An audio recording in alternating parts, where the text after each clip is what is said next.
कांग्रेस ने बिहार की 10 से 12 सीटों पर ठोका अपना दावा।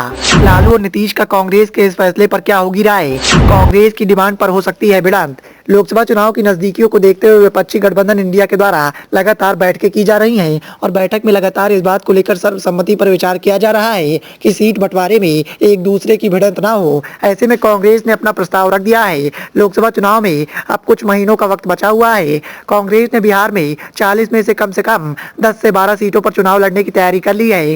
राहुल गांधी की पार्टी ने अपने स्तर पर उन लोकसभा सीटों का चयन भी कर लिया है जिन पर वो चुनाव लड़ना चाहती है। इंडिया गठबंधन में सीट बंटवारे की वार्ता के दौरान मुख्यमंत्री नीतीश कुमार और आरजेडी सुप्रीमो लालू यादव के सामने कांग्रेस का यह प्रस्ताव रखा जाएगा।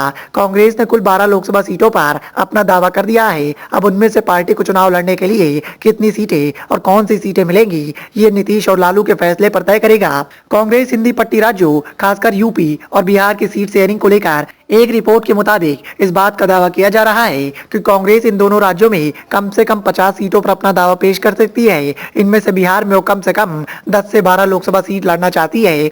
इसमें राहुल गांधी की भारत न्याय यात्रा के साथ ही लोकसभा चुनाव को लेकर भी चर्चा हुई। इस बैठक में बिहार कांग्रेस के अध्यक्ष अखिलेश प्रसाद सिंह भी शामिल हुए। बताया जा रहा है कि इसमें बिहार में जिन सीटों पर कांग्रेस चुनाव लड़ना चाहती है उनको लेकर चर्चाएं हो सकती हैं। इंडिया गठबंधन में अभी भी सीट शेयरिंग का मुद्दा लगातार बरकरार है। मुख्यमंत्री नीतीश कुमार बहुत पहले से ही सीट शेयरिंग फार्मूला तय करने की मांग कर रहे हैं। उन्होंने कांग्रेस के द्वारा लेट लतीफे बरते जाने पर नाराजगी भी जाहिर की है। अब नीतीश जेडीयू के अध्यक्ष बन गए हैं। बिहार में सीट शेयरिंग का फार्मूला नीतीश कुमार और आरजेडी सुप्रीमो लालू यादव से मिलकर ही तय करेंगे। कांग्रेस, जेडीयू और आरजेडी के अलावा गठबंधन में लेफ्ट पार्टियां भी शामिल हैं। 2019 के लोकसभा चुनाव में कांग्रेस ने महागठबंधन में रहकर 9 सीटों पर चुनाव लड़ा था, जिनमें से सिर्फ किशनगंज में उसे जीत हासिल हुई थी। उस गठबंधन में तब जेडीयू और लेफ्ट पार्टियां नहीं थी। अब स्थितियां काफी बदल गई हैं।